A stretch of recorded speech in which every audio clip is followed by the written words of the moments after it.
Bem-vindos, aqui estamos em mais uma edição de Visão de Jogo, jornada 20 do campeonato. Já jogou o Sporting, já voltou a ganhar, destacado na frente. O Benfica venceu na Amadora depois de uma jornada europeia fantástica, uma vitória em Turim, talvez fazendo o melhor jogo da época, olhando o grau de dificuldade que era jogar frente àquela Juventus, e jogou muito bem. Venceu agora a Amadora, sofrido a vitória. E vamos ter ainda um Rio Ave Porto com a estreia de Anselmi no nosso campeonato. Líder, o Sporting venceu o Farense 3-1. O jogo valia um momento em que ficou um pouco tremido, porque 2-1 é sempre o chamado resultado perigoso, embora eu acho que tivesse 0-0 era mais perigoso, porque haveria a ameaça de poder empatar o jogo. Perto do fim, Harder marca. Harder, que tem jogado no lugar de Jokers, porque Jokers tem que descansar de vez em quando, tem que ser gerido. Não esquecer que ainda antes do fim de semana vamos ter já o início da jornada seguinte com o clássico Porto Sporting, que pode ser decisivo, ou pelo menos deixar uma marca decisiva em relação àquilo que será o final do campeonato, em função da distância pontual. Mas antes o Porto vai jogar em Vila do Conde hoje à noite, já falaremos sobre isso. Arrancamos sem mais falando do Sporting, com Sofia Oliveira, Nuno Vieira e eu próprio, Luís Freitas Lobo, os três com a bola na cabeça, e hoje a jogar no meio campo, fazendo um triângulo no meio campo para distribuir jogo. Nuno, começava por ti em relação àquilo que é o Sporting e à vitória frente ao Farense. Harder como ponta de lança, move-se muito, mexe-se muito, não para de correr os 90 minutos, mas custa-lhe um pouco encontrar o golo. Mas quando o encontra, decide acabar. Olá a todos e aos nossos ouvintes também, um cumprimento especial. Foi uma entrada muito forte do Sporting, que em pouco tempo se viu a ganhar 2-0, uma margem confortável, e depois surge o tal gol do Lucas Áfrico, que ainda teve ali uma revisão final do VAR e depois foi validado, e perto do fim Harder faz o gol da tranquilidade. Mas ao longo de todo o jogo percebeu-se que a situação estava controlada para o Sporting, muito fruto das dinâmicas que a equipa tem apresentado, e tem sido interessante. O Sporting tem sido dominador, tem conseguido evidenciar superioridade em relação aos seus adversários, e com esse aspecto que tu frisaste de Harder, que me parece um jogador ainda, eu não digo um projeto de jogador, porque já é um jogador de plantel sénior, um titular do Sporting, que tem feito a vez de Gyökeres, mas Harder não é Gyökeres e terá de trabalhar muito para vir a sê-lo, mas é um rapaz, digamos assim, com 19 anos, e de facto falta-lhe esse aspecto de aprimorar a finalização. Mas se formos analisar especificamente tudo aquilo que Harder oferece à equipa, vemos que é uma aposta que não é à toa de Rui Borges, porque Harder de facto oferece todo esse compromisso, oferece a procura dos espaços, ele é muito forte. Realmente nas zonas de finalização já temos vindo aqui a frisar isso. Nas zonas de finalização ele surge muito bem, e depois o momento de finalização é que ainda está a pecar. No entanto, eu recordo que ele vem de um campeonato diferente, é muito jovem, e ainda assim, mesmo não sendo um titular absoluto, porque Gyökeres pulveriza tudo e todos, não dá hipótese à concorrência, a não ser por estas circunstâncias de estar lesionado. Mesmo assim Harder está a fazer a melhor época da curta carreira, já tem 11 golos, um ponta de lança que marca 11 golos numa equipa como o Sporting, não se pode considerar maus números, e mesmo assim estamos a apontar a Harder defeitos na finalização, e já leva 11 golos. Se calhar quem dera a muitas outras equipas terem pontas de lança que já tivessem marcado 11 golos, sendo suplentes, com estas lacunas na finalização. Frisar que estamos a esta hora a meio do último dia de mercado, e portanto até à meia-noite haverá muita coisa a acontecer em relação a transferências. Muitas Cinderelas irão se transformar em abóboras e vice-versa, não é? Ou não. Muitos sonhos em pesadelos. Exatamente, a 12ª badalada veremos aquilo que acontece.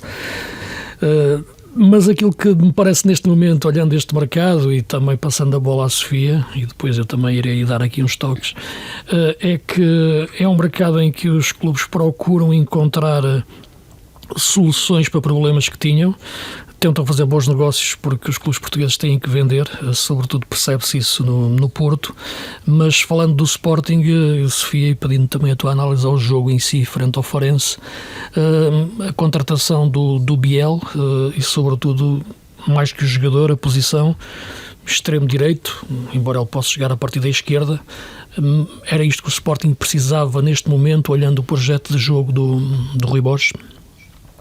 Olá a todos.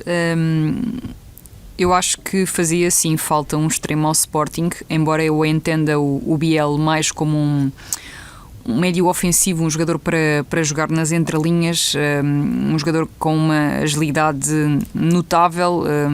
Realmente também se vê a sua qualidade técnica, a sua capacidade de envolvimento, ou pelo menos essa intenção enquanto jogador. Tem um perfil que o leva muitas vezes a procurar os colegas para tentar resolver situações, portanto é um jogador muito combinativo. Parece-me que a exigência do futebol português no que concerne aos espaços que ele irá pisar lhe vão desafiar em termos de tomada de decisão e em termos de tempo de ação, porque terá menos espaço e, para mim também, menos tempo para poder executar as suas ações individuais, e nesse sentido acho que é um desafio e tanto para ele, porque é um jogador que, apesar de ter a tal qualidade técnica e a tal agilidade, precisa de compreender melhor como e quando usá-la, mas eu acho que ainda para mais com a saída do Edwards, agora a lesão do Katam, que ainda não conhecemos a dimensão, exato, mas será mais um problema para Rui Borges. Esta era a peça que faltava, não necessariamente o Biel, não estou a dizer que o Biel era a peça que faltava, mas o extremo era a peça que me parece que faltava a este Sporting. Depois, relativamente ao jogo com o Farense, eu acho que a vantagem fácil e que se tornou também rápida para o Sporting deu aqui um encaixe de jogo difícil de explicar só no que diz respeito ao lado tático do jogo, porque eu acho que há muitos jogadores do Sporting em subrendimento físico e portanto o 2-0 aos 26 minutos, o 2-0 aos 26 minutos permitiu, acho eu, a muitos jogadores relaxarem psicologicamente e também ao mesmo tempo fisicamente se calhar não estarem tão despertos como poderiam estar noutros jogos em que ainda estivessem à procura do resultado ou em que ainda não tivessem conseguido chegar ao golo. Portanto, essa gestão, eu senti muito em determinados jogadores essa gestão.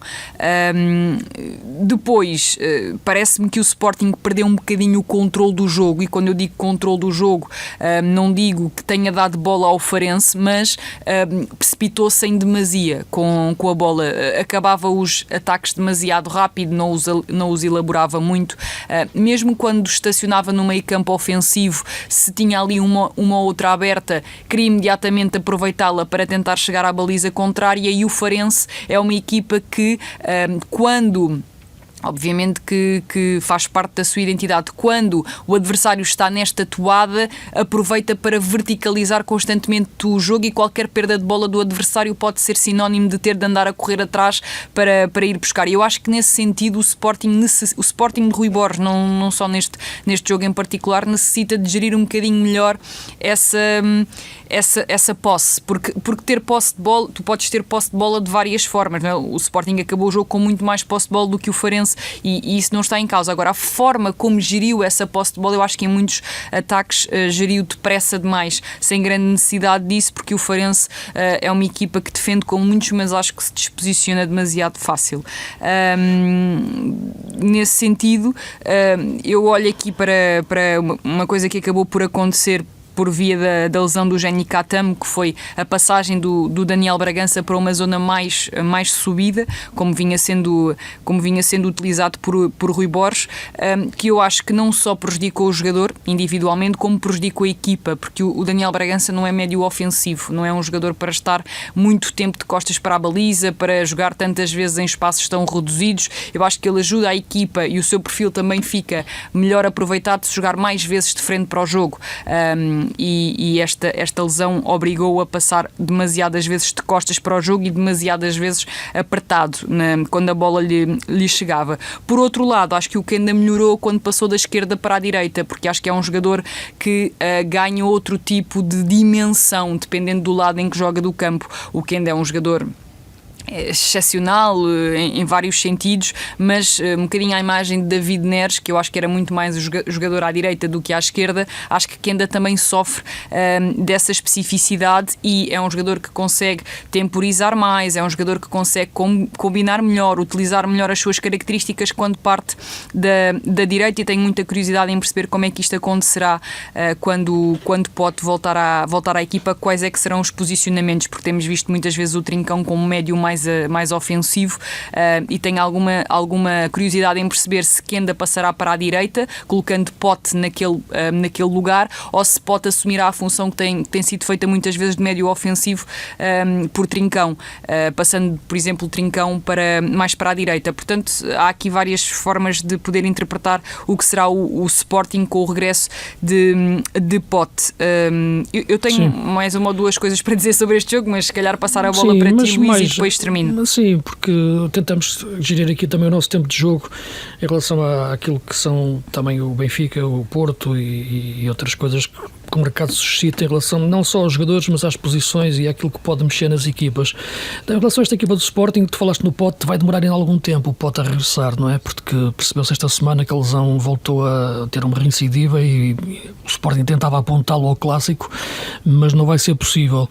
Pelo que nesta altura eu olho para esta equipa do Sporting sem entrar muito em pormenor em relação ao jogo, mas mais uma visão mais global do que a equipa, e tenta, mas afunilando para um jogador que eu acho que nesta altura, não havendo Pote, e mesmo havendo Pote, mas mais sem Pote, é importante, e cruzando também com a tua leitura de Daniel Bragança nessa posição mais adiantada, custa-lhe um pouco se receber de costas, que a importância que tem que ser dada ao Trincão.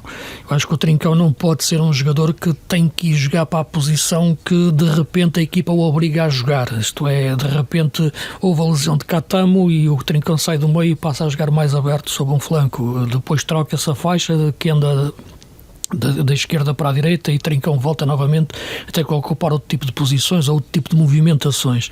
Eu acho que Trincão não tem que se adaptar tanto à equipa, acho que a equipa é que se adaptar mais a Trincão. Isto porquê? Porque acho que é o melhor jogador a jogar entre linhas, isto é, entre a linha defensiva e a linha do meio campo, e quem sabe jogar nesse espaço é em geral quem desequilibra o adversário, porque joga entre essas linhas do adversário e faz essas linhas dançarem. E acho que nesta equipa de Sporting quem o melhor faz nesta altura é Trincão, que é do ponto de vista do jogo coletivo, de visão coletiva de jogo, que é do ponto de vista de decisão individual, de passe e remate. E acho que dizer que ela é uma vítima deste sistema é um pouco exagerado, mas acho que está a ser visto como um papel demasiado secundário, quando antes tinha um papel mais principal na equipa, em função das opções iniciais para os princípios de jogo que o Rui Borges quer colocar neste seu novo 4-3-3 ou 4-2-3-1. E acho que o melhor Sporting nos próximos tempos, não tendo Pote, em princípio não tendo Catamo, estando com as dificuldades de facto em relação ao meio campo no posicionamento de Daniel Bragança, que eu acho que é o 8 a jogar ali ao lado do Illman. Trincão tem que ser o elemento fundamental nesta equipa do Sporting para jogar no apoio ao ataque, ou ele próprio se meter no ataque. Acho que isto é o mais importante na equipa, quer nestes jogos de dimensão dita mais pequena frente aos adversários como o Farense, quer chegando a confrontos de Liga dos Campeões, e vem aí um play-off com o Borussia Dortmund, quer o clássico frente ao Porto.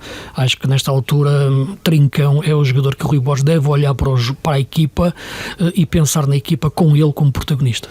E no meio de todas essas dúvidas que tu colocaste bem, com com o Jenny Catamo e esse posicionamento de Trincão, embora eu pense que Trincão toca todos os instrumentos, portanto, seja qual for a posição que o coloquem. Isso às vezes funciona contra os jogadores, não é? Sim, funciona, claro. Claro, se o jogador se sente muito mais confortável tendo uma missão específica. E a equipa em si, repara, eu já nem estou a pensar no jogador sentir-se confortável, é tirar o melhor partido dele para a equipa. Sim, e certo. dele próprio, naturalmente. Mas fazendo esse transfer já para o próximo jogo, que é um jogo, eu não diria decisivo como tu classificaste, mas diria que é muito decisivo, importante. disse que será decisivo nas contas finais. Neste momento não é decisivo, mas se olharmos depois para o final do campeonato, quando fizermos as contas, vamos ver que esse jogo... Acho que todos são decisivos. Mas, os confrontos diretos podem ser mais. Temos este aspecto muito relevante para acompanhar durante a semana, que tem a ver com a recuperação de Gyökeres. É um facto que se calhar aquela utilização dele no último jogo em casa... Mas isso está a ser pensado, Nuno. Claro, mas... O Rui Borges utilizam nesse jogo para não jogar hoje, para não jogar ontem frente ao Estrela. Vamos acompanhar, porque não sei até que ponto a lesão também não se tratou de uma recidiva e se não estará comprometida a participação dele no Clássico, o que seria um grande golpe para o Sporting, pese sobretudo para o jogo, não é? Sim, para o jogo e especificamente para o Sporting, pese tudo aquilo que nós já falamos de Arder, e como diz Rui Borges, é um jogador que parece que tem 15 anos e joga futebol de rua, que é o jogador que me encanta a mim e sei que te encanta a ti também, esse futebol de rua que tem muitos buracos, que é para sim, mas na Noruega não há ruas com muitos buracos, mas é mais noutras latitudes, mas a verdade é que com Arder é uma coisa, com os Gyökeres será outra completamente diferente. Já agora dizer que... Sim, só para depois avançarmos disto, Sofia, para passarmos para o Benfica, para depois termos tempo. Mesmo, são só 2 pontos. O primeiro em relação faz de conta a que és o Arder... Gyökeres dentro da área. O primeiro em relação a Arder, que eu acho que não tem um perfil parecido sequer ao de Gyökeres. Acho que são 2 jogadores com perfis muito diferentes, apesar de serem os 2 nórdicos e loiros. O Arder, na minha opinião, tem um perfil mais de diagonais mais curtas, menos condução de bola comparativamente com o Gyökeres, e também outro tipo de soluções dentro da grande área a aparecer para finalizar. Já relativamente ao outro ponto, o nosso campeonato também se explica muito sobre o que ainda não conseguimos ver em relação a Rui Silva. Foram já 3 jogos, Rio Ave, Nacional e Farense, e o Rui Silva ainda não foi sequer testado. Onde foi mais testado foi no controle da profundidade, e contra o Farense houve um lance em que não lhe saiu bem e houve um outro lance em que esteve muito bem, em que saiu da grande área para poder controlar essa profundidade. Portanto, também dar aqui esta nota sobre o Rui Silva, porque de facto tem sido difícil enquadrá-lo neste contexto, porque não tem sequer aparecido dentro dos postos, obviamente, dentro dos postos. Sim, a questão entre o Arder e o Gyökeres é clara. Além das características, há uma que me parece mais evidente. É a pontaria. Um é melhor do que o outro, não. O Gyökeres, de facto, é um craque. O Arder poderá vir a ser um bom jogador deste nível, mas de facto vontade não lhe falta e entrega ao jogo. O Benfica vence na Amadora, Manu é titular pela primeira vez e acho que faz um bom jogo. E dentro daquilo que é uma leitura tática daquele posicionamento, acho que foi um jogador decisivo. O que te parece, Nuno? Sim, acho que encaixou como uma luva, e no final Bruno Lage teve o cuidado de não deixar cair Florentino e enaltecer que também ele o lançou há 5 anos. Achas que ganhou uma página nos cadernos do Bruno Lage, o Manu? Se o Ferro tem, o Manu pode ter. Sim. O Ferro tinha da última vez. Mas sem dúvida que o Manu é tudo aquilo que nós dissemos. Nós já tínhamos antecipado aqui quando a contratação de Manu. Mas pegou bem, entrou bem. Sim, é um jogador descomplexado, não acusa a pressão. Nós já tínhamos falado realmente nesse aspecto. Um jogador que estava confortável a jogar em Guimarães, com o ambiente que Guimarães não é o Estado da Luz, mas dá uma bagagem muito interessante. Dá uma bagagem muito boa ao jogador. E Manu é mesmo assim, como se viu ontem, um jogador descomplexado que faz aquilo que o treinador manda e muito bem. Se calhar acrescenta em relação a Florentino na forma como ganha metros com passos verticais, consegue fazer melhor que Florentino, mas interessante verificar que Bruno Lage não deixou cair Florentino e disse que agora tem duas opções muito válidas para a mesma posição, e realçando que o lançou também há 5 anos e que fez um jogo estrondoso em Turim, como é verdade. Portanto, acho que o Benfica tem um aporte de qualidade com a entrada de Manu e permite a Bruno Lage fazer uma gestão melhor das opções para essa posição consoante o jogo. Sim, e uma coisa que me parece também importante no Benfica é que Cockchu anda a jogar a 8 sem se queixar. Porque antes com Roger Schmidt eles diziam que naquela posição não, muito atrás não, queria jogar a 10, e acho que o Benfica melhora muito com o Cockchu naquele posicionamento de construção desde trás. Aliás, quando o Benfica constrói a 3, é ele que baixa para a zona dos centrais para sair também na construção. Também se sente mais confortável a jogar de frente para a baliza, tal como o Daniel Bragança, porque não é um jogador eu só digo isto que em espaço reduzido que se sinta muito confortável, e de costas para a baliza também não. Eu só digo isto porque ele, sabemos, a época passada chegou a ter uma entrevista um pouco desajustada, um jornal holandês, que queria jogar a 10, e ele até joga bem nessa posição, nomeadamente porque tem o último passe. Agora, dentro desta forma de jogar de Lage, que até potencia melhor Barreiro para jogar na posição mais adiantada, e por isso, a semana passada falávamos porque é que Barreiro e Florentino agora são compatíveis, é porque não há ponto de comparação, a Sofia tocava nisso também semana passada, não há ponto de comparação de jogar lado a lado, e uma coisa é jogar um atrás e outro mais na frente numa zona de pressão alta. Desta vez não jogou Barreiros, jogou Ausnes, mas a ideia é a mesma, e penso que isso foi muito importante para o Benfica vencer o jogo na Amadora, embora tenha cometido novamente erros defensivos, individuais talvez, para deixar o Estrela ir-se metendo no jogo. Claro que apetece falar também do Benfica agora em função daquilo que estão a ser as movimentações de mercado, veremos como é que fica até ao final do dia, mas a chegada de Belotti a Portugal reflete a entrada de um ponta-lança que é para jogar já. Estamos a falar de um jogador italiano de 31 anos, de valor firmado no futebol italiano, mas que já estava em fase descendente, que estava no Como, jogando pouco na equipa do Cesc Fabregas. É um avançado de área puro, daqueles jogadores fortes fisicamente, daqueles que vão a todas as bolas, as divididas, as redondas e as quadradas, e faz muitos golos, embora nos últimos tempos vá fazendo cada vez menos. Gostei dele, sobretudo naqueles tempos que passou no Torino. Pode ser uma boa aposta para o Benfica, mas isto reflete que não existe satisfação em relação a Pavlidis. Move-se muito, faz poucos golos, e o próprio Cabral, que eu achava que poderia ter mais oportunidades, mas não as vai tendo. Então o Benfica continua à procura do número 9, já entraram, já saíram jogadores, estamos a meio do campeonato e esse debate continua. Sofia, queres pegar aqui na bola da forma que entenderes para abordar estes temas? Sim, eu confesso que tenho alguma dificuldade em compreender a lógica de contratações do Benfica. Ora tenta chegar mais cedo do que os tubarões a jogadores como Prestiani, Sheldrup, Marcos Leonardo, jogadores com um teto alto e com um potencial ainda por revelar. Ora depois contrata Belotti, que é um jogador neste momento da carreira envolto em alguma incógnita, não é? Porque depois do Torino não mais conseguiu chegar a um nível decente.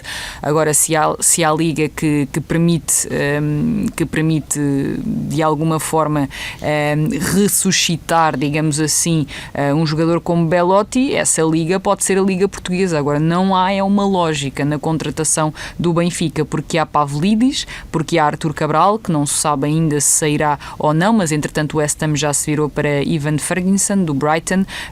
Portanto, aparentemente aquela janela do West Ham é uma janela fechada, e nesse sentido, além de Abnouni, que em algumas circunstâncias vai jogando a segundo avançado, noutras vai jogando a falso 9, digamos assim, não sei muito bem como é que o Benfica vai encaixar aqui Belotti, que tempo de jogo, estamos a falar também de um empréstimo. Mas concordas que é um jogador que é para chegar, este jogador é o tipo de jogador que é contratado em janeiro, que é para chegar e jogar, não é? Pois, não sei, porque o Pavlidis está se calhar no seu melhor momento de forma em termos de finalização. Sim, mas a intenção, quando se contrata um jogador destes com 31 anos, não faz sentido que seja para se adaptar para uma época seguinte. O problema é esse, Luís, é que eu não entendo a intenção. Esse é que é o problema. Pois, mas terá que ser esta. É por isso que eu acho que se não me sair nenhum deles, Cabral e Pavlidis, meter mais Belotti não faz muito sentido. É isso, não consigo compreender, de todo não consigo compreender. De resto, também apontar para a questão da lesão de Di Maria, que saiu durante o jogo, portanto, perceber qual é que é o seu estado, até porque se fala, por exemplo, de Bruma para o Benfica, embora Bruma seja sempre para partir da esquerda, o que significa que já lá está Aktürkoğlu com um estatuto diferente do de Sheldrup, mas Sheldrup para aparecer, portanto, carregar com mais um jogador para esse lado não me parece, mais uma vez, não tenho aqui grande explicação para esta lógica de contratações. Depois dar mais 2 notas relativamente a este jogo. Sim. Acho que Manu, não tendo feito uma exibição nada de especial, foi o melhor jogador do Benfica. Acho que o António Silva está numa fase em que com bola já o vimos fazer muito melhor do que tem feito ultimamente, tem perdido muitas bolas em fase de construção, e ele consegue fazer bem melhor, porque se nos lembrarmos do António Silva que apareceu na equipa do Benfica e que somou vários jogos de altíssimo nível, o António já fez bem melhor do que isto com bola, e refiro-me ao momento com bola, porque por exemplo em Turim fez um ótimo jogo do ponto de vista defensivo. Tu não achas, Sofia, desculpa, porque encaixa também naquilo que estás a falar, é que está-me a custar muito ver o Tomás Araújo a lateral direito? Sem dúvida, sim. Ele é um grande central. Não se aproveita nem um terço do jogador. Exatamente.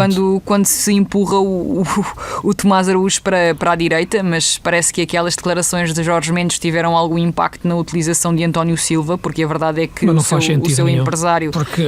E ainda por cima, em função dos erros que o António Silva tem cometido e aquilo que tens dito, o Tomás Araújo neste momento é um grande central para crescer no Benfica, no centro da defesa. Sim, e é o melhor central com bola, não é? Exatamente, além disso, tem tudo. Sim. Tem corte, tem cidade em condução, tem passe, tem personalidade, e pela lateral direito. Ele joga bem a lateral direito porque não sabe jogar mal, mas não faz sentido nenhum isto. Exato, eu também acho que é desaproveitar um jogador, como se fez, por exemplo, com Morato, e na minha opinião o Tomás Araújo tem um teto bem superior ao do Morato. Muito. Portanto, da mesma forma que se desaproveitou o Morato e que se queimou um bocado um jogador a lateral esquerdo quando havia, por exemplo, o Carreras, desaproveitado por Roger Schmidt. O Tomás Araújo é central de seleção, Tomás Araújo. Sem dúvida, é um central de seleção. De resto, só dar aqui uma última nota sobre Aktürkoğlu, que continua a passar um momento muito errático no que concerne às suas ações individuais, mesmo que tenha estado perto de um bom golo, mas em todas as ações perde muitas bolas, não consegue fazer o passe certo, a recepção certa, combinar. Quase todas as jogadas que caem em Aktürkoğlu dão-se por terminadas, e é este o atual estado do turco do Benfica, o que me leva novamente a não entender como é que Sheldrup começa este jogo no banco, até porque para zonas interiores, jogando ali mais em zonas interiores, com o Carreras, com a projeção que tem à esquerda, é um jogador que oferece muito mais à equipa. Portanto, a própria gestão de Bruno Lage, mais uma vez para mim, fez pouco sentido no que concerne estes dois jogadores, ao Aktürkoğlu e ao Sheldrup. Sim, em relação a este jogo, sim, até porque ele procura exatamente esses jogadores se movimentem para a zona interior. Eu penso que o Aktürkoğlu, para além de não lhe estar a sair bem as jogadas, parece-me demasiado cansado. Ele fez um bom início de época e nesta altura sente algum desgaste, e o Sheldrup, lá está, que foi um jogador que teve quase dispensado, nesta altura parece a melhor solução. Nuno, em relação a este posicionamento do Benfica no mercado de ponta de lança, o que é que te parece? E também ao jogo? Que Belotti satisfaz uma necessidade imediata do Benfica. É só nessa perspectiva, só nessa perspectiva é que se entende esta contratação, porque Belotti é um ponta de lança muito com créditos firmados. Marcou mais de 100 golos num Torino que uma época lutava para não descer e noutras épocas andava lá mais a meio da tabela ou ali a picar os lugares europeus, mas era uma equipa média de Itália, não é um colosso de Itália. Sim. Mas é uma equipa média e marcou mais de 100 golos. Por isso ele, quando saiu para a Roma, eu esperava outro tipo de rendimento do Belotti, mas a verdade é que ele nunca se impôs na Roma e acabou por ser emprestado à Fiorentina. Também esperava que pudesse renascer ali, também não correu bem, e este ano no Como ainda pior, porque tem uma utilização residual, 2 golos, salvo erro, e é um jogador que claramente procurava uma zona de conforto e escolheu o Benfica, segundo comentam, por poder jogar a Liga dos Campeões. Acho que é isso que ele pode oferecer ao Benfica, experiência de área, ele é um matador, mas não sei também qual é a condição física dele. Parece-me ser um jogador em declínio na carreira, mas muitas vezes, claro, e estará seguro de que ele está pronto para fazer capaz esta época e motivado para isso, não é? Mas pegando naquilo que eu disse de início, satisfaz as necessidades imediatas, porque não é uma contratação definitiva, e isso mostra logo tudo, ou seja, chega para desequilibrar, para tornar o Benfica mais efetivo nas zonas de finalização, uma vez que Pavlidis trabalha muito, mas não é aquele Pavlidis que todos os adeptos do Benfica esperavam que viesse e ser um jogador de marcar 25, 30 golos. Não é. Mas a equipa também não queria isso. A equipa não queria isso para o Pavlidis. O Pavlidis às vezes num jogo tem uma ocasião de golo. Mas também não vai criar para Belotti. Mas é diferente, mas há cá jogadores que precisam há cá jogadores que precisam que lhe fabriquem os golos. Há outros que conseguem encontrar bolas e fabricá-las para golo quando não parecem. É por isso que eu digo que vai às bolas redondas e quadradas. O Pavlidis marcava muitos gols na Liga Holandesa, que é uma boa forma de contar mentiras sobre os jogadores. É ver jogar os jogadores na Liga Holandesa e na Bélgica com defesas com D eu acho pequeno. Que os avançados do Benfica, e já lá passaram muitos depois de Gonçalo Ramos, Marcos Leonardo, Artur Cabral, agora o Pavlidis, parecem todos piores do que realmente são, na minha ótica, e isso não se deve necessariamente só à qualidade dos avançados, deve-se à qualidade do jogo da equipa, porque a equipa não chega muitas vezes com vantagens para esses avançados e outras vezes os jogadores que jogam em torno dos avançados não jogam propriamente para eles. Agora, que o Belotti possa ter uma outra autossuficiência, continuo a achar que é uma incógnita. O melhor Belotti eu acho que seria uma solução. Agora não sabemos que o Belotti é que vai aparecer. Belotti, tal como este não é o melhor Renato Sanches. Há 4 anos que não é o melhor Belotti. Vamos arrancar, porque temos pouco tempo, para aquilo que tem sido para quem gosta também de debater taticamente o jogo. A chegada de Martin Anselmi ao Porto tem sido de facto um case study. Transformou logo a equipa no primeiro jogo em Maccabi, o jogo foi em Belgrado, frente ao Maccabi, Tel Aviv, e jogando com o Eustáquio enfiado entre os centrais para o início de construção ser feita e depois o Varela também baixar, mas queria o Varela como médio. Portanto há ali uma série de nuances muito interessantes em relação à forma do Porto jogar. Se tem jogadores para isso ou não, veremos, e também daquilo que é uma mudança radical da forma de jogar e dos hábitos, bons ou maus, que o Porto tinha antes, com o Vítor Bruno. Isto é uma forma de jogar que necessitava de uma pré-época, mas vai ser feita no decorrer da época, e Martin Anselmi está a assumi-la de forma clara, e isso é de treinador, para marcar território. Veremos como é que lhe corre. Estamos aqui a falar, e tem pouco, hoje à noite, e já a seguir vamos ter o Moreirense Braga e depois esse Rio Ave Porto, para ver novamente este ensaio tático de Anselmi, numa altura em que o Porto se imaginava que desta forma a 3 pudesse ter Galeno a fazer o corredor esquerdo. Foi vendido, grande venda, diria, 50 milhões para o futebol com toalhas na cabeça, na Arábia Saudita, e Nico também está sob ameaça, não é? Pelo que o Porto sabemos que nesta altura é um clube vulnerável e que tem que vender, digamos assim. Mas esta forma de jogar de Belotti, sim, seduz-me, quero ver mais. De Anselmi, perdão. De Belotti ainda não pode seduzir. Agora já andava-se exatamente, agora fico aqui com o Belotti enfiado na cabeça, aqui num dos neurónios. O de Anselmi seduz-me, agora será difícil de facto colocá-lo em prática a meio de uma época.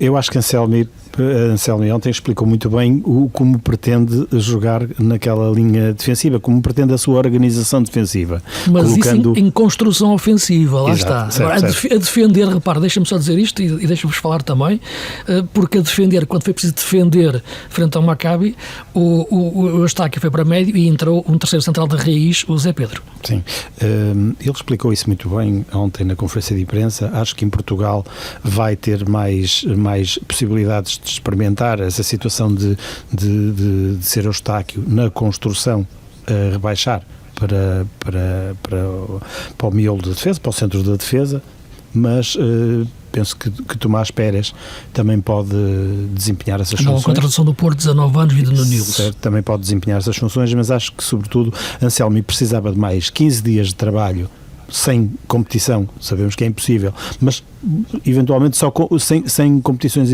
internacionais, só com campeonato. Precisava de mais 15 dias e precisava de mais 15 dias de mercado, porque eu acho que Anselmi já constatou que, para a ideia de jogo que tem, o plantel é muito desequilibrado, não tem os jogadores que ele pretende para dar corpo às ideias de jogo que tem.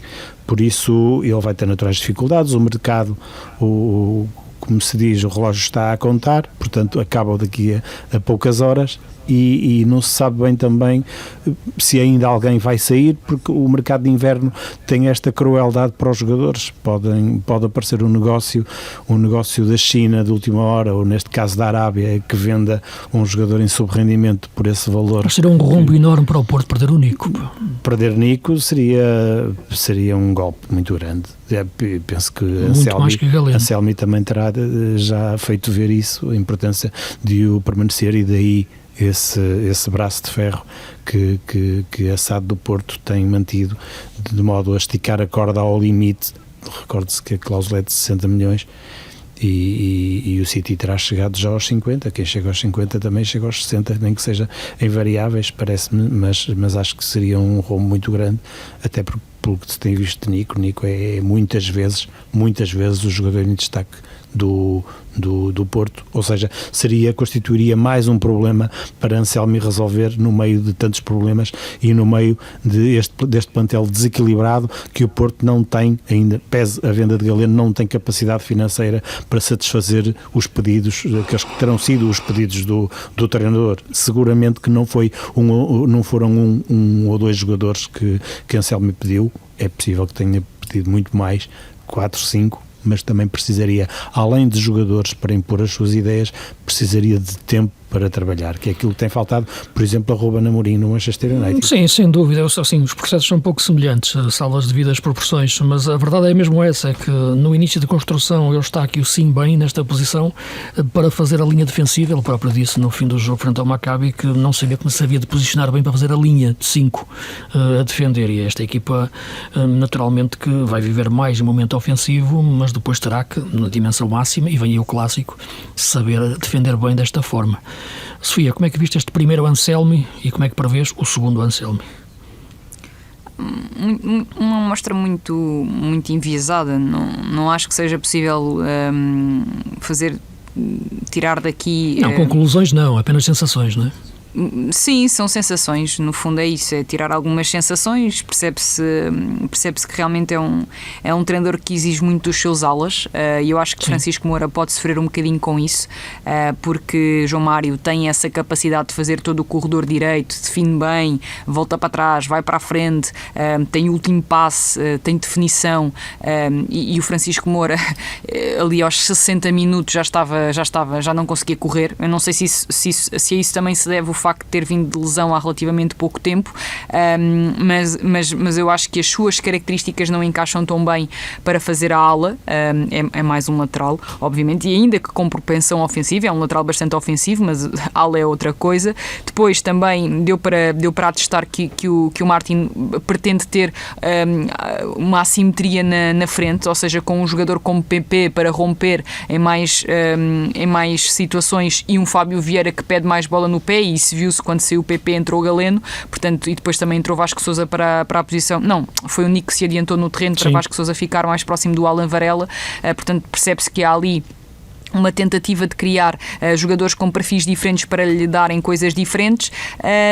Agora, claro que se o Nico sair, eu acho que o Nico, quem me conhece sabe que o Nico é o meu jogador favorito deste campeonato, e eu acho que durante muito tempo o Nico foi mais de uma equipa do Futebol Clube do Porto, porque o Nico consegue fazer tudo, é um médio total, ele constrói, ele está na criação, ele consegue aparecer em zonas de finalização, é tremendo, e eu acho que é uma baixa muito, muito forte para o Porto. Não há sequer nenhum médio no plantel do Futebol Clube do Porto que possa chegar-lhe aos calcanhares, e eu sinceramente acho que pelos valores que se fala, e estamos a falar da cláusula, se forem valores sem negociata, digamos assim, percebe-se o lado de André Vilas-Boas. Se for uma negociata, se for um valor pagado em tranches, etc., pode ser um rude golpe para as aspirações do Futebol Clube Porto nesta temporada. Portanto, também perceber se confirma essa saída do Nico Gonzalez para o Manchester City, e aplaudir um bocadinho também a conferência de Martin Anselmi antes do jogo desta noite, porque foi muito explicativo, gosta muito de falar de futebol, foi muito a sua resposta sobre a utilização do Eustáquio Alibro foi muito interessante de compreender. Podemos concordar mais ou menos, mas ele esteve ali a falar... É a cultura argentina de falar de futebol. Toda a paixão do mundo a falar daquilo, foi impressionante. É o que eu te digo, é por isso que eu gosto tanto do futebol argentino e daquela cultura argentina de falar do jogo.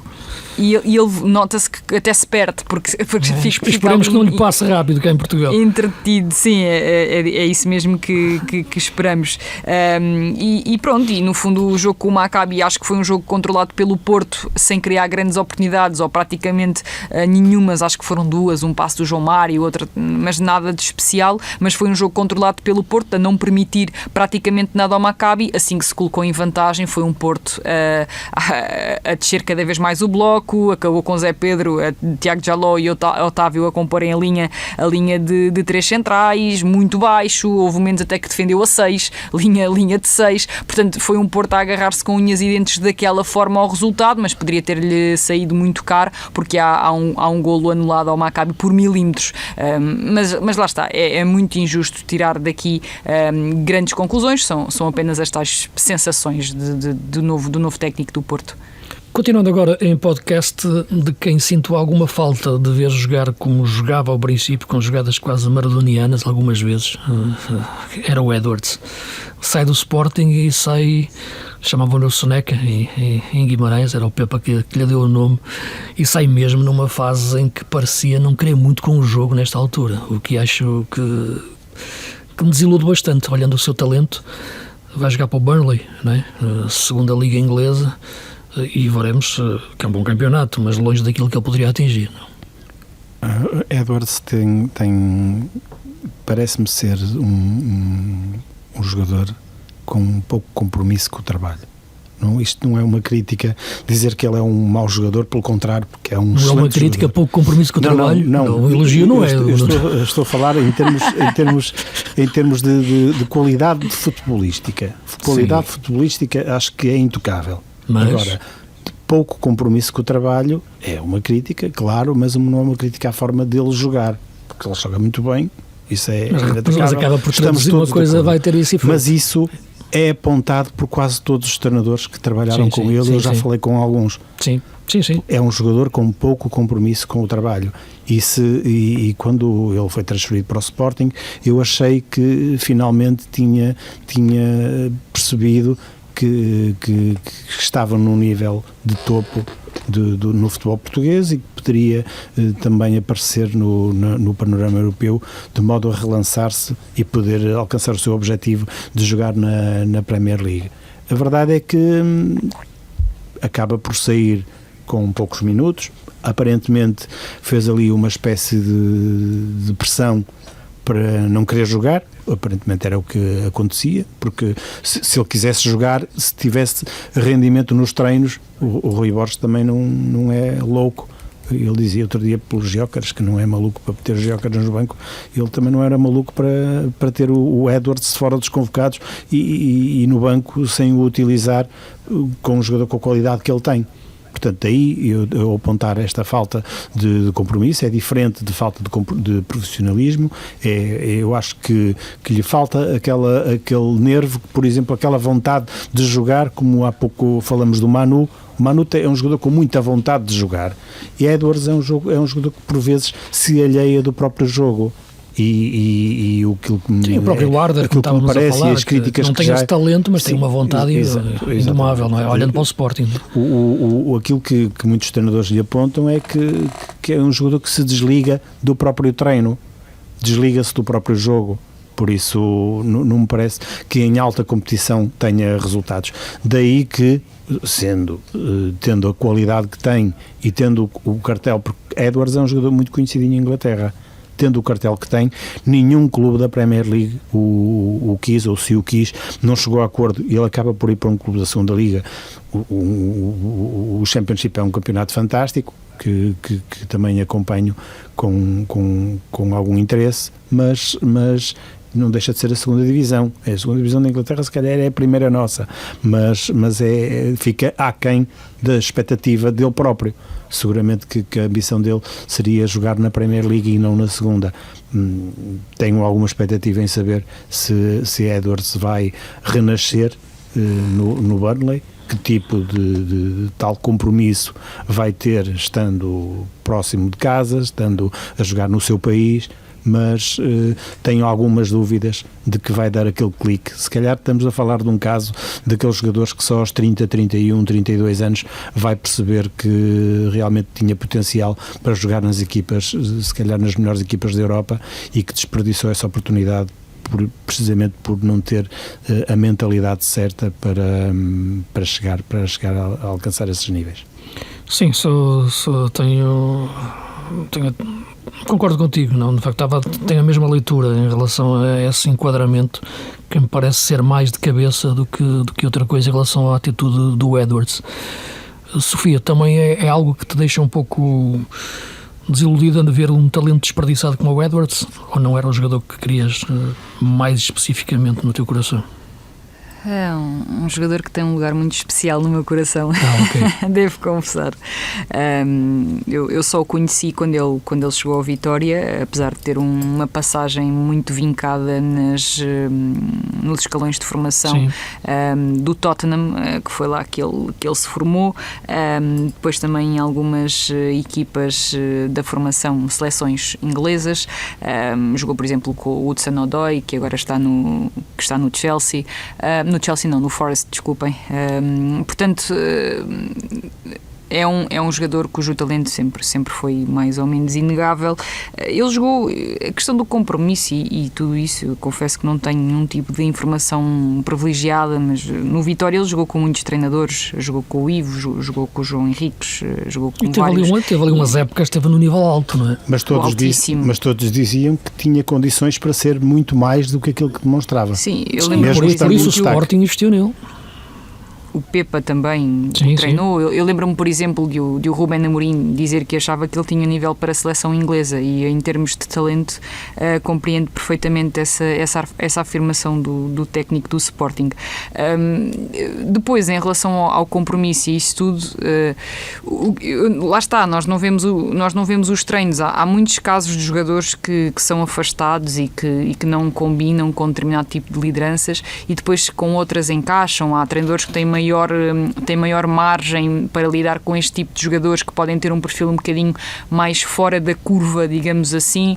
Há outros que não têm tanto. Eu por acaso estava a ouvir o Armando Evangelista num podcast que é o podcast do Rui e do Tomás, que é o no princípio era a bola, e ele falava sobre a forma como reabilitou ou tentou reabilitar e lidar com o Alan Ruiz, que sempre foi um jogador muito especial nesse sentido da lidação, e ele dizia que para ele os jogadores não têm de ser tratados todos da mesma forma, porque cada um é especial na sua personalidade, e eu acho que isso depende muito das lideranças, das lideranças, da forma como se encara essa liderança, e eu acho que no caso aqui o Marcos com o Rui não teve muita sorte, porque o tipo de liderança não me parece que encaixe, e depois se calhar também aconteceram certas coisas que não sortiram boas sensações entre ambos. Agora, por exemplo, com o Ruben, eu lembro-me o quão importante o Edwards foi na primeira metade da temporada passada,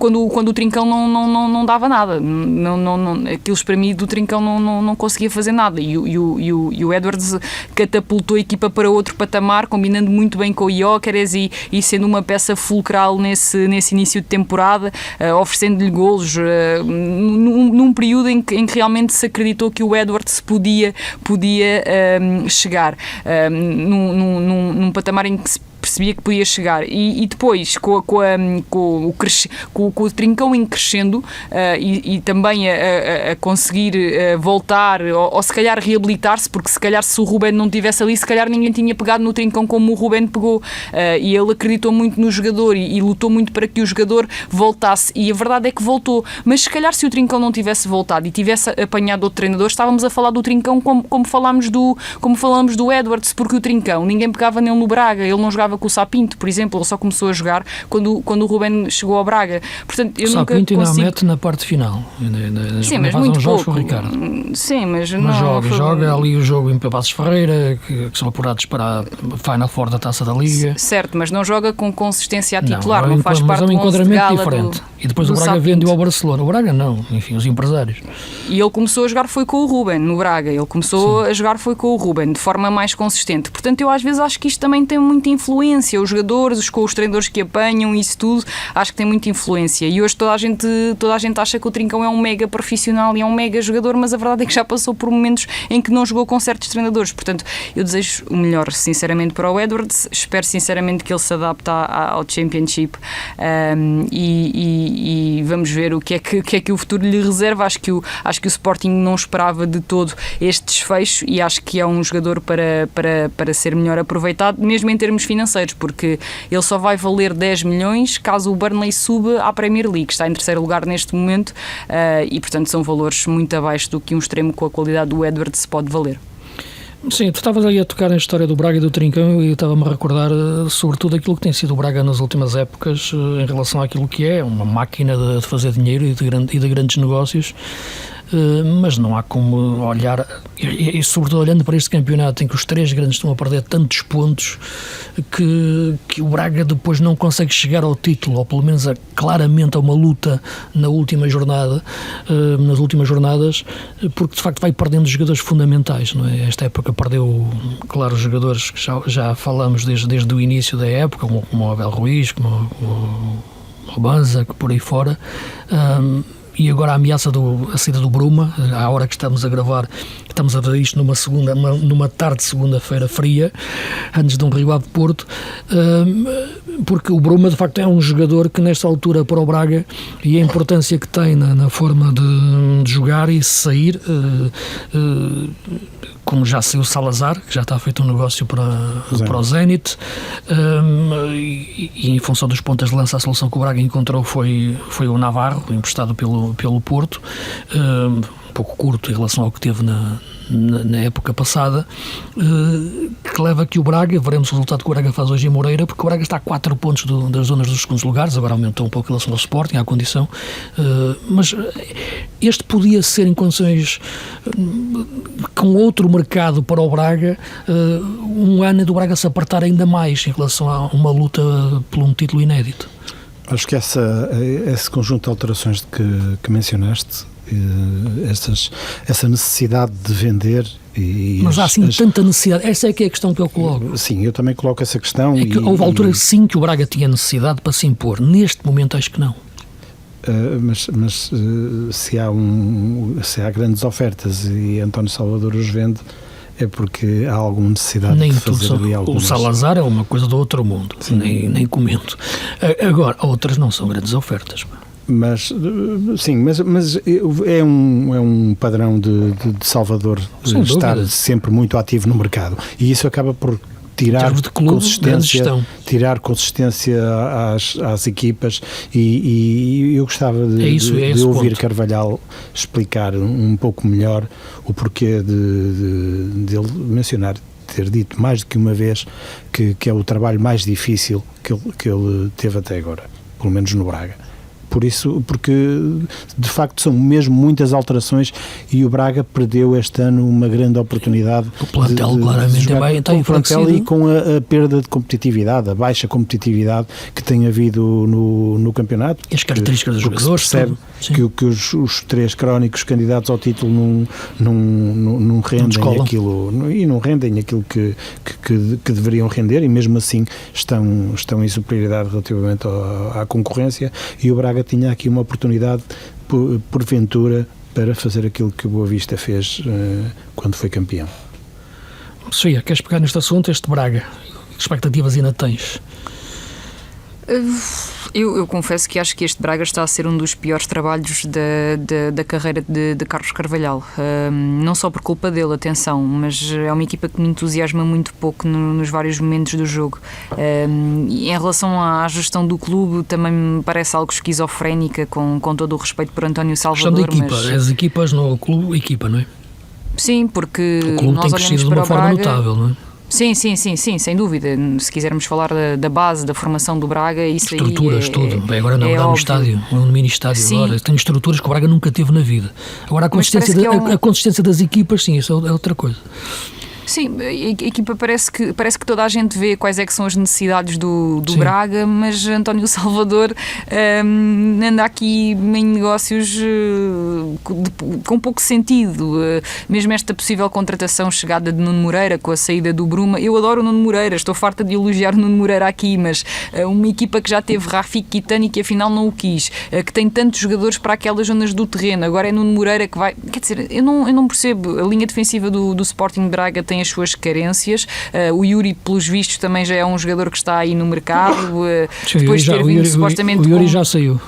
O Yuri Ribeiro foi para o Blackburn. Exatamente, obrigada. Eu não sabia que esse negócio já tinha sido consumado, mas foi um jogador que veio supostamente para tentar fechar lacunas da linha defensiva e pronto, e de resto é uma esquizofrenia que não se compreende, mas que o Benfica acompanha nesta possível contratação do Bruma. Não é oficial a esta hora, mas estão praticamente todos os órgãos de comunicação social a dar como certo negócio, porque se nós olharmos para as alas do Benfica, há Di Maria, Actor Koglu, Sheldrup, Rolaiser, Prestiano e João Rega Abduni e o próprio Tiago Gouveia, que pode estar a regressar a qualquer altura. Portanto, contratar Bruma, que ainda para mais é um jogador que se sente mais confortável à esquerda do que à direita e que para essas posições já existem Sheldrup e Actor Koglu, com estatutos completamente diferentes, perfis distintos, mas que poderiam perfeitamente complementar-se em termos de utilização. Ir buscar Bruma, não está em causa a questão do rendimento do jogador, tem sido um grande jogador neste campeonato. Poderá ser melhor, poderá render mais. Poderá ser melhor jogador nesta altura. Nesta altura até acho que pode render mais do que o Actor Koglu, mas é essa a questão. Não está isso em causa, não é? Está em causa o tipo de negócio, os valores dispensados para a contratação do Bruma, são 6 milhões por um jogador de 30 anos. Parece que o Benfica está necessitado de um jogador para aquela posição, quando a contratar até faria mais sentido alguém para o lado direito. A contratar, porque o Bruno Lage disse que tinha um plano para Prestiani, por exemplo. Perdão, e o Prestiani no último jogo não jogou na equipa B, não foi convocado para a equipa A. Portanto, as pessoas têm memória, não é? E portanto, eu acho sinceramente que isto é tudo assim um bocadinho... falta muita linha condutora das várias ações dos clubes e depois nós ficamos aqui um bocadinho perdidos, porque depois tu dizes uma coisa e depois o Bruma entra no jogo, marca um hat-trick e aquilo que tu disseste parece que já não faz sentido, mas faz, porque a contratação continua a ser descabida, continua a não fazer sentido nenhum para as carências da equipa. E a nível de política desportiva, não é? Mais isso ao longo dos anos, não é? É mais isso. Porque os jogadores têm qualidade e naturalmente que podem num jogo... O Bruma está a ser um dos melhores jogadores fora 3 grandes do campeonato. Claro, não está em causa isso. Num jogo podem-nos desmentir e tornar um treinador iluminado, não é? Mas naturalmente outra coisa é uma política desportiva e uma consistência de opções e decisões ao longo das épocas. Não sei se vocês querem olhar para algo que já aconteceu esta jornada em relação aos outros jogos, que dá-nos sempre um olhar em relação a isso, até por respeito a todos os outros clubes e a quem nos ouve, que são muitos e de muitos clubes. O Estoril de ano 4 é a equipa que ganhou todos os jogos neste ano civil, venceu em Barcelos. Claro que o Gil teve, se calhar o jogo em si poderia dar para outro resultado, porque o Gil teve muitas oportunidades, mas o Estoril não tem culpa nenhuma disso e aproveitou e ganhou e meteu-se já num 8º lugar com 27 pontos. O Arouca também... E pode fazer a 5ª consecutiva, porque vai receber o Boa Vista em causa, com todo o respeito pelo Boa Vista, mas é uma equipa, das mais debilitadas da nossa liga. Sim, agora dificuldade até para fazer o banco, já nem é o 11, né? No último jogo que fez contra o Famalicão. Ia de falar do Arouca, que também vai descolando e que venceu fora o Nacional, e penso que o Arouca tem essa qualidade. Também estamos a falar numa altura em que estamos a falar sempre do mercado dos grandes, mas olhamos a classe média e a ameaça também desses jogadores, como o Jason, que tem propostas para sair, do Madsen, que já saiu, que é um jogador que eu adoro, do Moreirense, que também vai sair, já está feito para o futebol, para o futebol mexicano. E, portanto, nesse sentido, veremos o que acontece até ao final do dia em que estamos a gravar, mas deixa-me só realçar em relação a um jogo que estive a ver, porque achei bastante interessante, porque entre as duas equipas, e a sensação da época, o Santa Clara Casa Pia, o treinador João Pereira, no fim, falou do relevado, e de facto aquele relevado é intratável para jogar-se na Primeira Liga no século XXI. Nos anos 80 seria um excelente relevado, mas já passaram 40 anos. O treinador do caso do Santa Clara, Vasco Matos, disse que não queria saber do assunto, naturalmente, mas a verdade é que comprometeu um pouco a qualidade do jogo. Mas tirando isso, acho que vimos um excelente jogo, e com Santa Clara, que teve ali uma nuance nos últimos tempos. Aliás, acho que o Safira vai sair, não é? Que é meter o Klinsmann metido ali como um falso ala esquerdo, e o Gabriel Silva mais solto com o Vinícius, e aí então juntam-se mais 3 médios em muitos momentos do jogo, porque o Klinsmann é um médio centro de raiz, e a equipa ganhou mais consistência no meio campo e mantém as setas na frente. Eu acho que Desculpa, não. Não, eu só ia dizer que acho que isso tem a ver com o tipo de estratégia da equipa, porque o Klinsmann é um jogador que dá muito na pressão, e Sim. O Santa Clara assenta muito isso também na recuperação de bola, em algumas circunstâncias em zona mais adiantada, e o Klinsmann é muito disponível nesse sentido, e depois o Gabriel Silva mais solto também dá o tal ataque que referias há pouco, com os contramovimentos com o Vinícius Lopes, que eles tentam ali complementarem-se os dois, mas são sempre as tais setas, ou seja, recuperação verticalizar é um bocadinho isso que o Santa Clara do Vasco Matos tenta, e acho que é por aí essa nuance que falavas. Mas o Santa Clara é uma equipa com boas dinâmicas e uma equipa que com consistência suficiente para se manter ali naqueles lugares. Eu creio que é isso que vai acontecer até ao final da época, apesar de, por vezes, as segundas voltas não corresponderem àquilo que se vê nas primeiras, mas nota-se ali uma consistência no Santa Clara, assim como se nota também no Casa Pia. Uma nota também para o Vitória Guimarães, que voltou a ganhar. E também para o nível equilibrado de quase todos os jogos a que assistimos. O Famalicão, que ganhou pela primeira vez com o Oliveira. Expectativa para saber o que vai acontecer nas próximas jornadas, depois de algumas transformações no mercado, com perdas importantes, mas também com algumas entradas e contratou 2 pontas de lança. Sim, que parecem poder acrescentar, e também algum realce também para a luta nos lugares em baixo, porque as equipas estão com dificuldades de somar pontos, mas todos os jogos são muito discutidos, quase todas as equipas marcam. Isso também é uma nota que tem vindo a ser evidenciada nas últimas jornadas, e também o Estoril de Ancatro, que consegue igualar uma marca de Marco Silva no que diz respeito a vitórias, resultados positivos, e que deixa um bocadinho de água na boca para aquilo que vai ser agora a segunda fase do campeonato pós-fecho do mercado. O Vitória, que não vencia há 8 jogos, portanto esta vitória por 2-0 frente ao AVS dá algum balão de oxigênio a Luís Freire, e queria só destacar o Telmar Cancho, que é um extremo que gosto muito. Acho que se não tivesse as lesões que teve, entretanto, quando deu o salto, já poderíamos estar a falar de um jogador num outro estágio da sua maturidade, digamos assim. Sim, ele teve um ano sem jogar quando saltou do Tondela para o Vitória. Sim.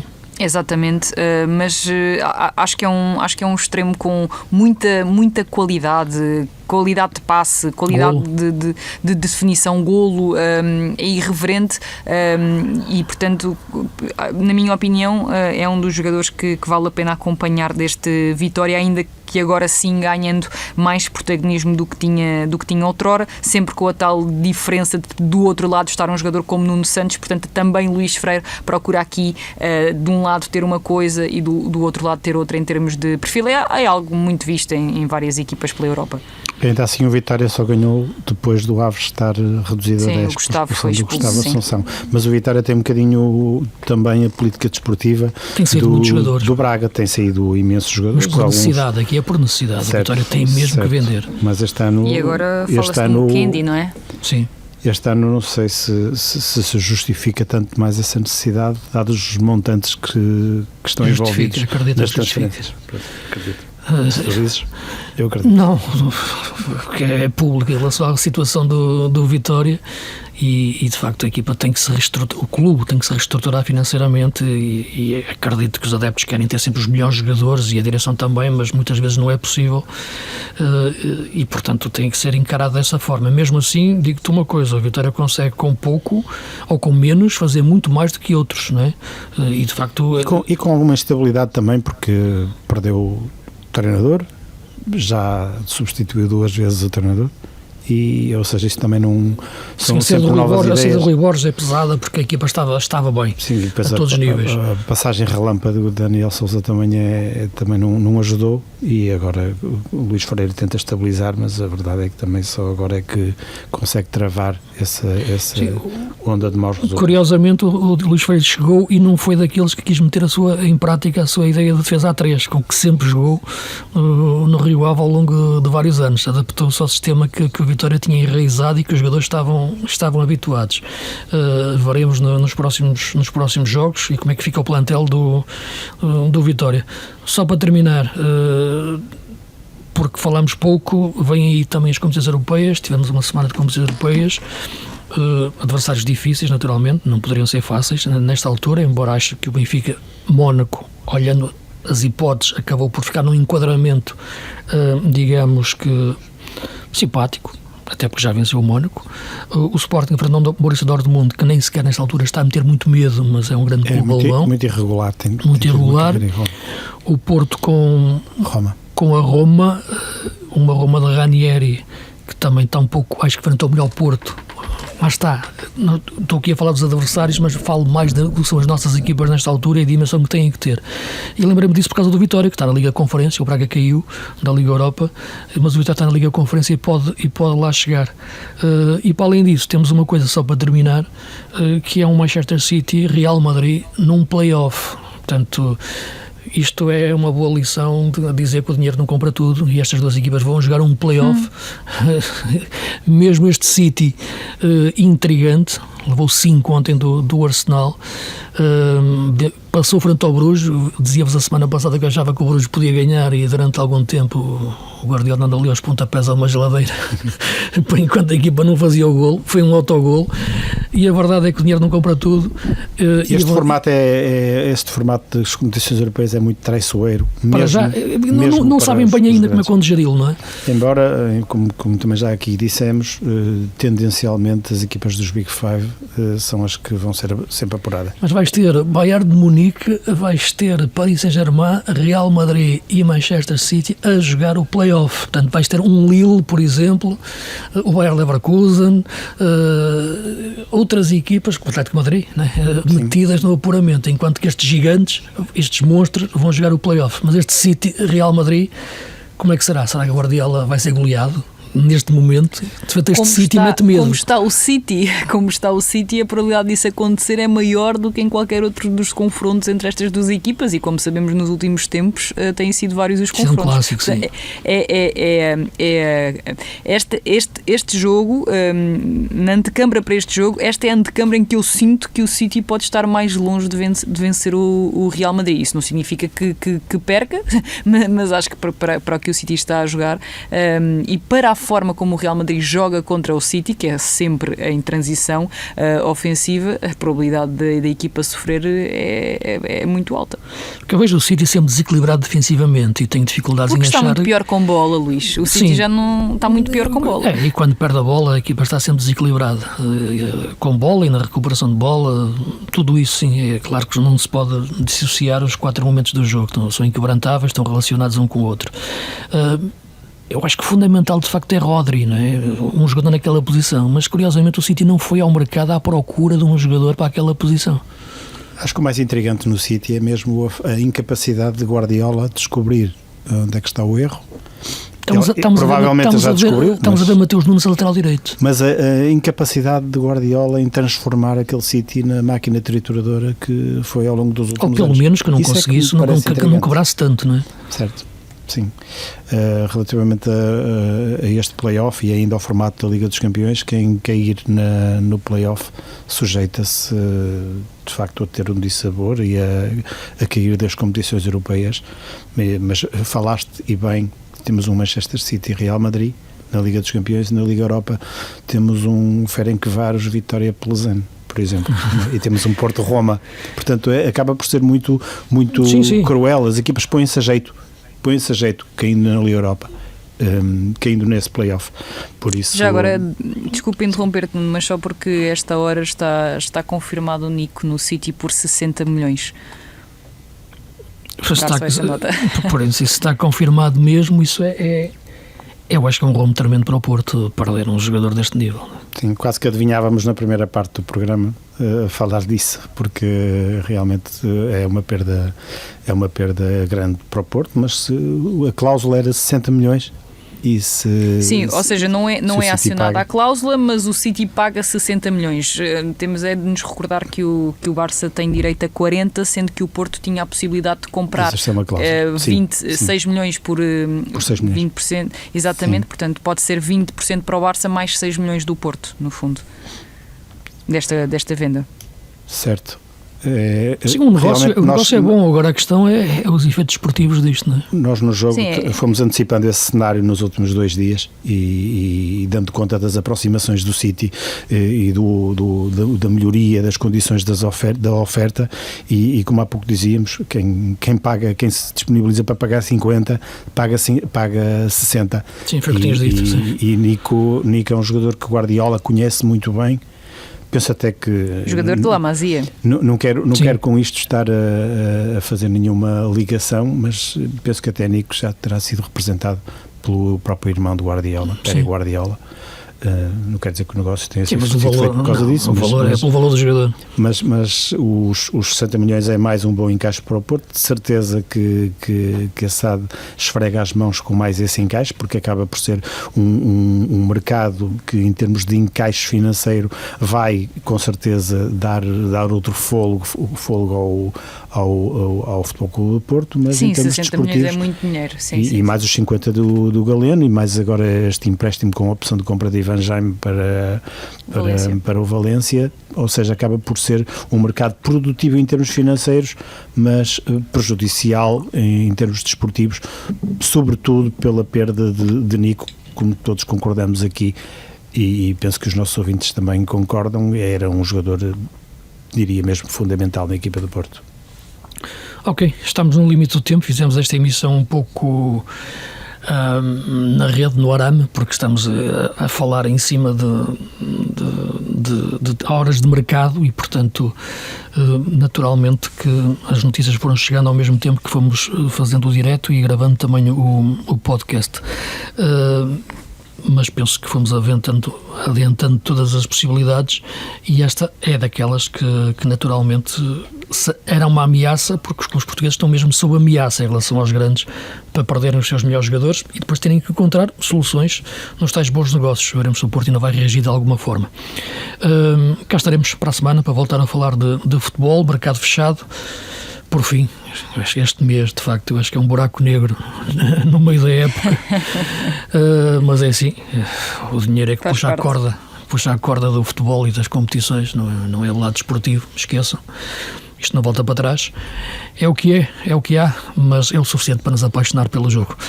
Mais uma vez, recordar que podem nos continuar a ouvir em todas as plataformas preferidas, em podcast, no site da TSF e no Jogo, e agora também na nova página do Jogo de YouTube, onde estão todos os programas e também exclusivos do jornal em relação a análises, comentários e tudo aquilo que nos apaixona do futebol e do desporto.